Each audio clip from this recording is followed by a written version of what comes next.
내 아들아 들으라 내 말을 받으라 그리하면 내 생명의 해가 길리라. 내가 지혜로운 길을 내게 가르쳤으며 정직한 길로 너를 인도하였은즉 다닐 때에 내 걸음이 공고하지 아니하겠고 달려갈 때에 실족하지 아니하리라. 훈계를 굳게 잡아 놓치지 말고 지키라. 이것이 내 생명이니라.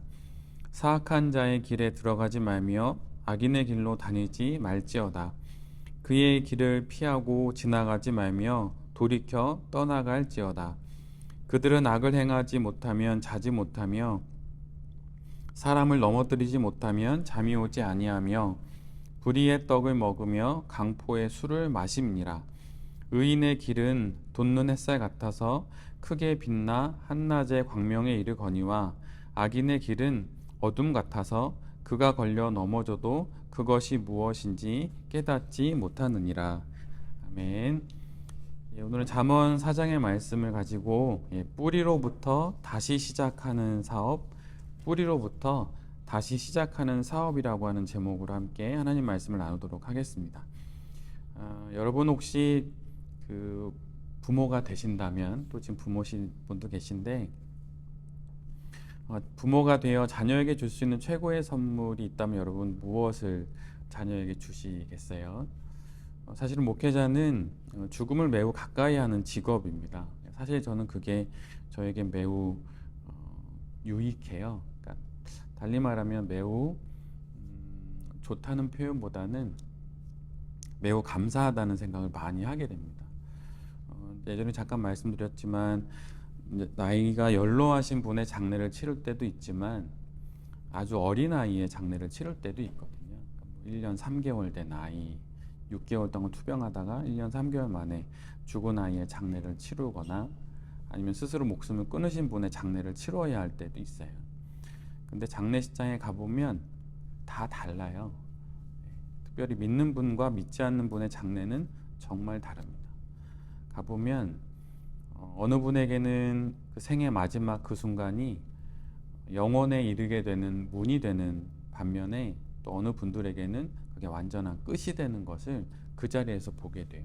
근데 그것을 그냥 그래 그럴 수 있지 이게 아니라 정말 리얼하게 보게 되는 것 같아요. 돌아가신 고인들을 직접 볼 때도 있고 또 이제 마지막까지 이제 함께하게 되는 게 이제 목회자의 몫이기 때문에 다른 그 조문 오신 분들이 들어가지 못하는 곳까지 가족의 일원처럼 해서 들어가서 맞이할 때가 있어요.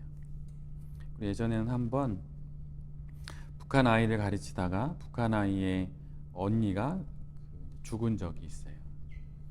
근데 살인을 당한 살해를. 근데 그 예전에는 그런 일이 그런 직업이 없어서 그렇게 되면 이제 그 집을 청소를 해야 되거든요.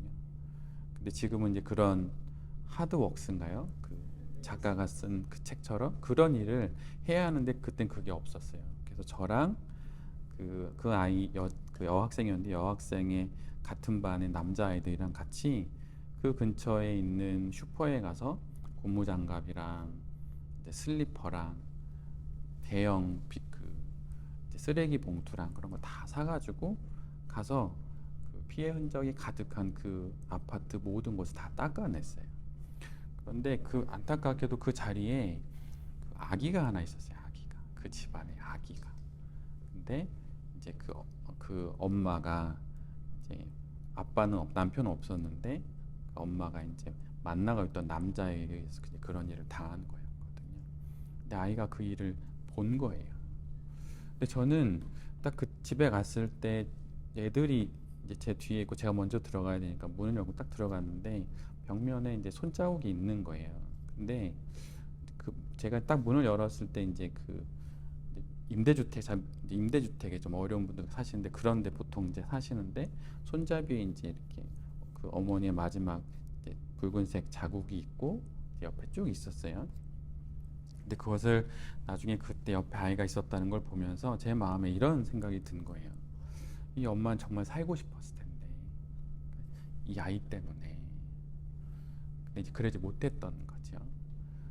그렇다면 이 어머니는 이 아이에게 어떻게든 살아서 무엇인가 주고 싶고 잘 키우고 싶고 그러려고 또 한국까지 온 거였는데 얼마나 안타까웠을까. 그러면서 이제 그 장례도 이제 맨 마지막까지 장례를 다 치르고 그다음에 이제 해양장으로 인천 앞바다에 이제 그 언니가 돌아가신 분이 이렇게 되게 자유롭고 싶다고 그래가지고 그 여동생인 제 제자였던 그 여학생의 말을 따라서 이제 인천의 해양장으로 이제 마지막 해드렸죠.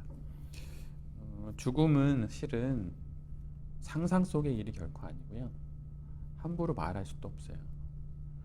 제가 학생운동 하셨던 분들을 좀 아는데 그분들 엄청 무서운 분이시거든요. 분신자살도 하고 막 이러시잖아요.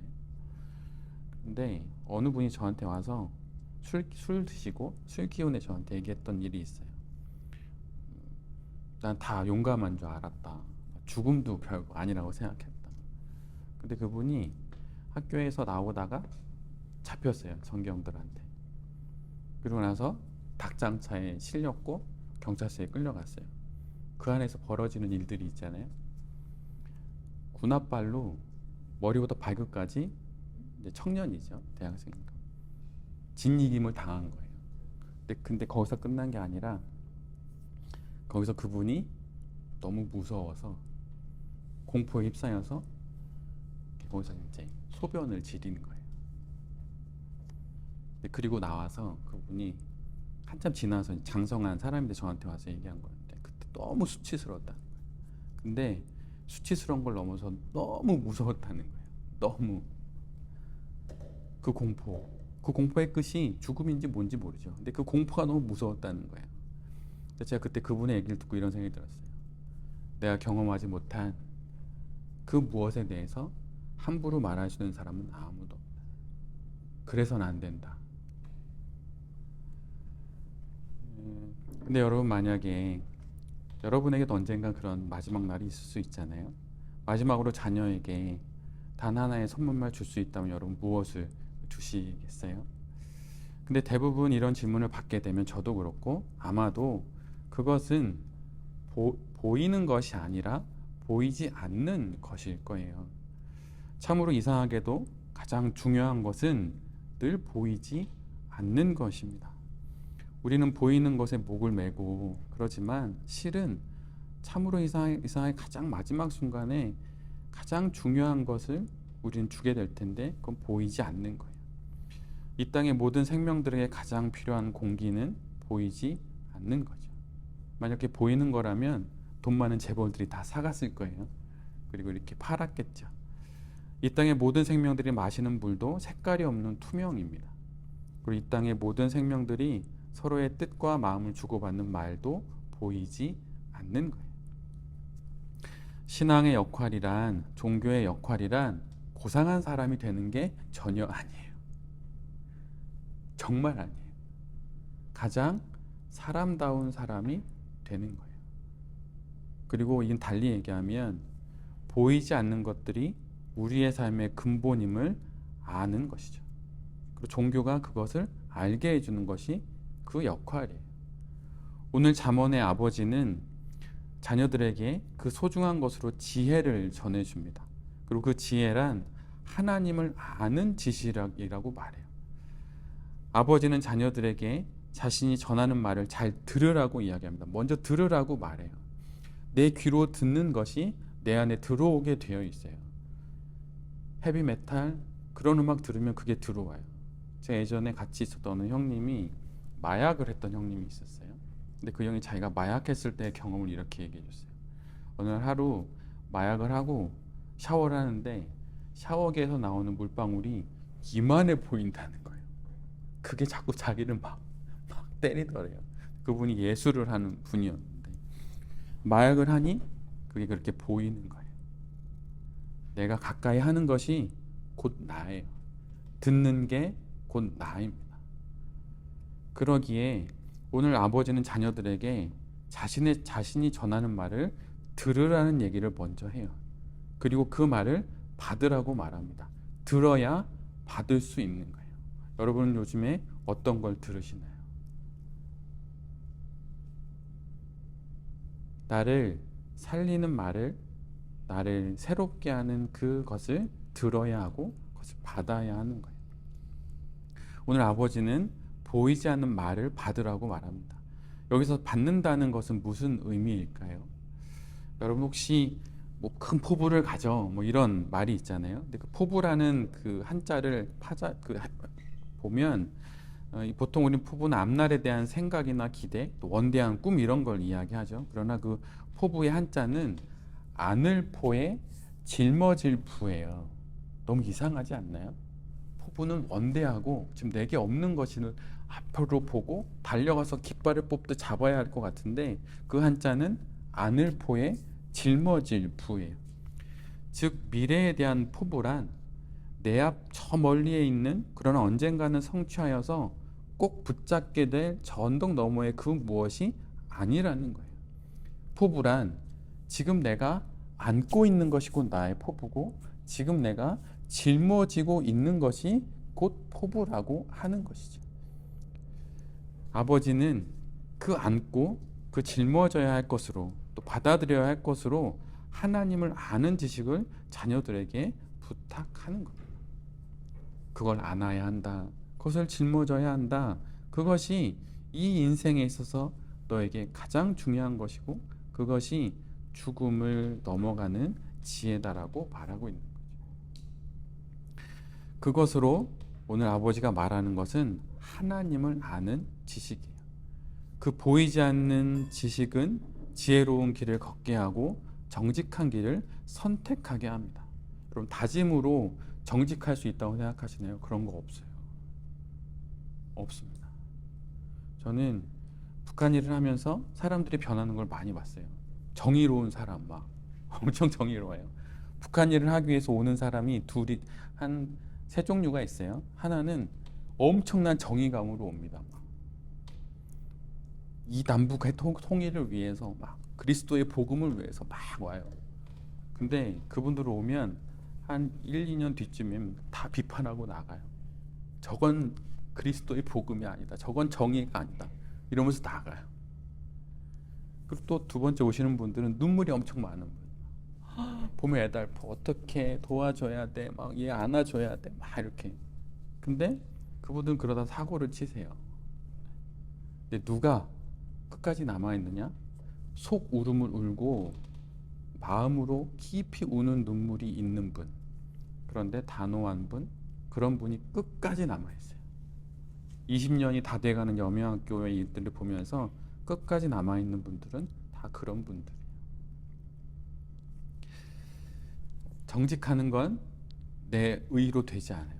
정말 되지 않습니다. 뭔가 대단할 것 같은데 다 똑같아요. 전문가들, 교수들, 목회자들 그 사람들 넘어지는 모든 과정들을 다 보면 그냥 한낱 인간에 지나지 않아요. 그 안에 하나님이 없으면 다 똑같습니다. 그리고 그 지혜와 정직의 길을 다닐 때 오늘 아버지는 이렇게 이야기해요. 그렇게 다닐 때 너의 발걸음은 곤고하지 않게 된다. 심지어 달려갈 때도 실족하지 않게 된다. 아버지는 그렇게 말해요. 마지막 그 순간에 말이죠. 들어야 할 말을 듣고 안고 짊어져야 할 말을 지고 가는 그가 가는 길은 분명 지혜로운 길이고 정직한 길이 될 거예요. 되어 갈 겁니다. 과정을 지나서 넘어지지만 걸어가도 공고하지 않고 달려도 실족하지 않을 거예요. 그런 것이 없다는 게 아니라 그래도 다시 일어날 수 있게 된다는 것입니다. 시련 가운데서도 여전히 생명의 두 발은 걷게 될 것이고 환난의 때에도 결코 넘어져서 포기하지 않고 다시 일어나게 될 거예요. 여러분 생명이 뭐라고 생각하십니까? 생명은 그 한자를 보면 살라는 명령이에요. 생명은 스스로 끊어서는 결코 안 되는 거예요. 명령이기 때문이에요. 살라는 신의 명령이에요. 근데 그 명령을 지키다 보면 실수할 수 있겠죠. 근데 그 안에 하나님의 지식이 있으면 다시 일어날 수 있고 그 지혜가 버팀목이 되고 지지대가 되어줍니다. 듣고 받아들인 말씀이 결국 나를 받쳐주는 말씀이 되는 거예요. 청소년들이 무너지는 것도 실은 그런 말씀이 없기 때문이에요. 근데 그거 사실 교회에서만 되지 않아요. 제가 교회에서 청소년 사역할 때 부모님들을 보면 정말 제가 마음에 한탄한 적이 있어요. 교회에 와서 아이들을 복음으로 이렇게 양육되기를 바란다고 하는데 마치 문화센터에 자녀들 무슨 강좌 맡기듯이 맡기는 거예요. 근데 제가 그걸 보고 엄청 분노했어요. 설교 좀 길게 하면 뒷문 열고 돌아와서 팔짱 끼고 서 있고 엄청 분노했거든요. 근데 지금이 그런 시대이고 예전에도 사실은 그랬고요. 신앙은 가정에서가 최우선이에요. 그 부모를 보면 웬만하면 자녀의 신앙도 알 수 있고요. 자녀를 보면 웬만하면 그 부모의 신앙도 알 수 있어요. 제가 청소년 사역할 때 어떤 한 아이를 위해서 학교를 쫓아가고, 그 장로님은 아실 텐데 그 저희가 정의교회가 예배드렸던 그 예배당 중학교 6층에 가면 화장실이 있어요. 제가 거기로 애들 두 명 끌고 가가지고 화장실 벽면 다 때리고 막 이러면서 제가 엄청 애들한테 뭐라 그랬거든요. 똑바로 해라고. 근데 그렇게 네. 근데 그렇게도 말을 안 들어서 제가 걔네 학교까지 찾아갔어요. 근데 그렇게 해서 제가 애를 만나고 막 했죠. 근데 얼마 뒤에 부모님이 저를 찾아왔어요. 1대1로 만났어요. 제가 애를 때리거나 그러지 않았거든요. 근데 그 어머님이 저한테 하셨던 말씀, 교회 집사님, 남편 안수 집사. 근데 그분이 저한테 뭐라고 그랬냐면 제 자녀에 대한 관심을 끊어주십시오. 알겠다고 했어요. 그러면서 아이들이 복음으로 새롭게 되길 바래요. 그런 일은 여러분 일어나지 않는 일이에요. 그런데 목자가 돼서 할 수 있는 일, 목회자가 돼서 할 수 있는 일이 뭘까요? 해도 안 되는 그게 아니라 내게 주어진 시간 속에서 아이들에게 그런 말을 자꾸 던져주는 거죠. 던지는 건 나의 목, 들려주는 건 나의 목, 받는 거는 그 아이의 몫이에요. 오늘 본문 13절은 이렇게 기록됩니다. 훈계를 굳게 잡아 놓치지 말고 지키라. 이것이 내 생명입니다. 생명이니라. 훈계를 지키는 게 생명을 지키는 거예요. 들은 말씀을 받아서 안고 짊어짐으로 결국은 생명을 지키게 돼요. 우리 모두는 베이직 랩을 기반으로 일을 하고 있죠. 베이직이 무엇입니까? 기본이죠. 근본이고 뿌리입니다. 즉 베이직 랩을 기반으로 사업을 한다는 것은 뿌리를 하나님께 두고 사업을 한다는 거예요. 하나님께 둔다는 것은 결국 하나님의 말씀에, 하나님을 아는 지식에 뿌리를 둔다는 거예요. 사물이나 일의 처음과 끝을 의미하는 한자 중 본말이라는 게 있죠. 본말. 근데 여기서 본은 나무목의 아래 부분에 선을 하나 그은 형태이죠. 반면에 끝말은 나무목 위에 윗부분에 선을 하나 그은 형태예요. 근데 대부분의 사람들은 드러나 확연히 보이는 나무의 윗부분, 즉 열매를 봅니다. 그리고 그것을 더 크게, 더 풍성히, 더 많이 맺히게 하는 것에 관심이 있어요. 그러나 아무리 그 열매에 관심을 둔다고 하더라도, 지극정성을 열매에 둔다 하더라도 결국 열매는 뿌리로부터 영양분을 받아 맺게 되는 거예요. 만약 누군가가 정말 더 좋은 열매를 맺고 싶다면 오히려 열매는 있고 뿌리에 먼저 관심을 기울여야 할 거예요. 베이직 랩은 바로 이 뿌리에 관심을 두는 공동체입니다. 뿌리에 관심을 둔다고 하여서 열매에 관심이 없다는 말은 결코 아니에요. 뿌리에 관심을 두는 것은 결국 열매를 맺기 위함이죠. 뿌리에만 관심이 있다 말하는 것은 실은 순수한 것이 아니라 어쩌면 구원 받은 것에만 관심이 있고 구원 이후의 성화의 거룩한 삶에는 관심이 없는 이들과 같은 것일 수 있어요. 그리고 그런 사람은 없어요. 그래서 아까 잠깐 나눴지만 사랑하면 도리를 다하게 되어 있고요. 도리를 다하다 보면 사랑하게도 돼요. 여러분 성경에 그거 있지 않습니까? 아버지가 얘야 너 가서 저 포도원에 가서 좀 일 좀 해라. 큰아들이 뭐라고 그래요? 전 싫습니다. 전 안 가요. 이렇게 있어요. 근데 둘째 아들은 예 가겠습니다 이러죠. 근데 둘째 아들은 안 가고 오히려 첫째 아들이 가요. 실은 도리를 다하는 게 사랑일 수도 있어요. 우리는 보통 신앙의 세계에 또 우리의 삶 가운데 우리의 삶을 공식으로 생각하는 경향들이 있어요. OX죠. 근데 여러분 사람은 사람이에요. OX가 없어요. 삶은 공식으로 안 됩니다. 신앙도 공식으로 안 돼요. 관계는 공식으로 안 되는 거예요. 그래서 지난번에 말씀드렸지만 예수님을 믿으면 천국 가고 안 믿으면 지옥 간다. 예수님이 구원자다라고 하는 이 사실만 OX고 나머지는 1부터 10까지 중에 선택이에요.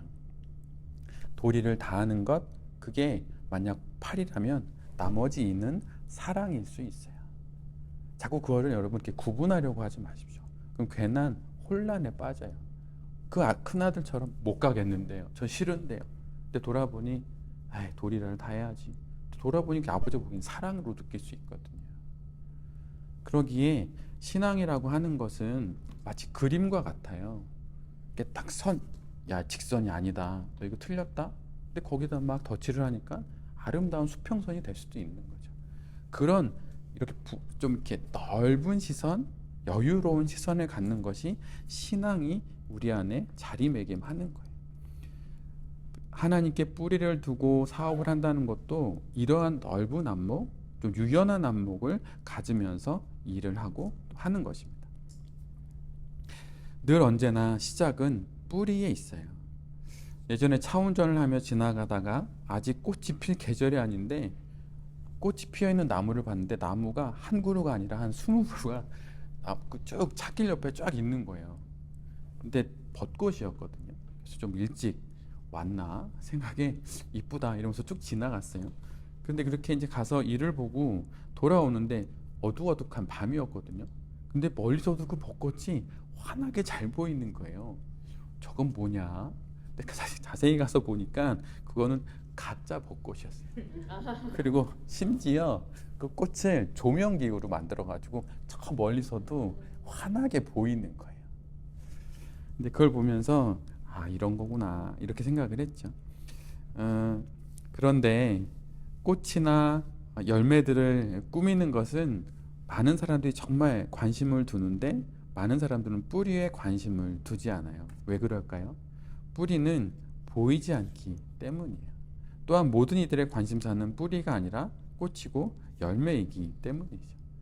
베이징 랩에서 우리가 이 월요일마다 확인하는 것은 그 뿌리, 그 기본, 그 베이직, 내 사업의 베이스가 하나님을 아는 지식에 있는가를 확인하는 것입니다.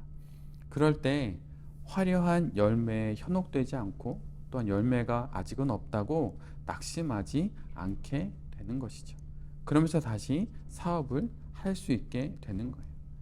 이렇게 뿌리를 확인하게 될 때 결국 가지 않아야 할 길, 품지 않아야 할 뜻, 또 지지 않아야 할 짐을 지지 않게 되는 것이죠. 가정마다 암 환자든 다 있잖아요. 저희 누님도 아이들 둘 낳고 위암 판정을 받았어요. 위의 절반을 그때 이제 절제를 했습니다. 온 집안이 난리였어요.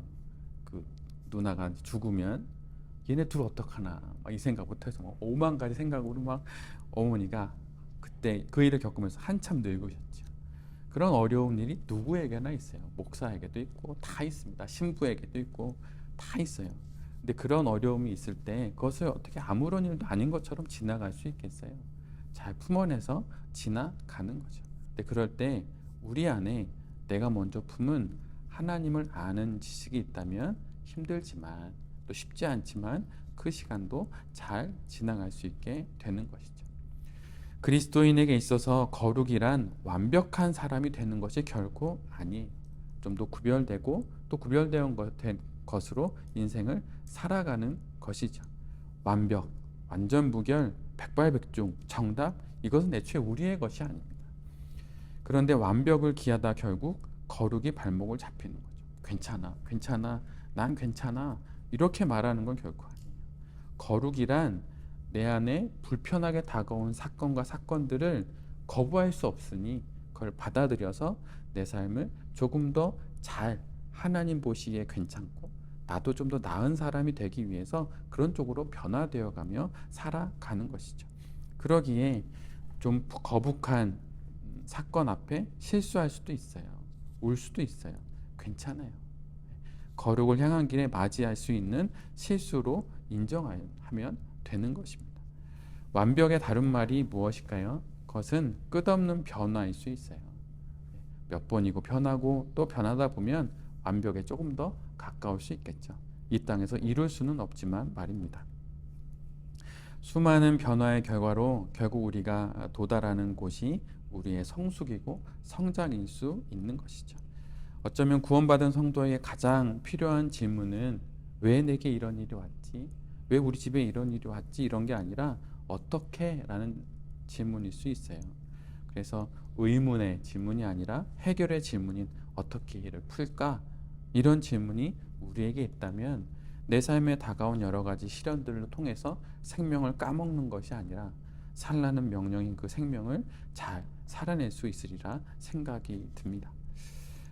그렇게 우리의 삶에 다가온 여러 어려움들 앞에서 겸손하게 하지만 용기를 잃지 않고 하나님을 바라보면서 하나님을 아는 지식에 내 삶에 뿌리를 두고 그것으로 엄마도 격려하고 괜찮다고, 다 지나갈 수 있다고, 그리고 내 자신도 격려하고 또 내 곁에 있는 다른 많은 동료들도 격려하면서 그렇게 한 주간 사업하고 또 인생을 살아가시는 모든 베레베 대표님들과 또 이 말씀을 전하는 제 자신이 될 수 있기를 간절히 기도드립니다.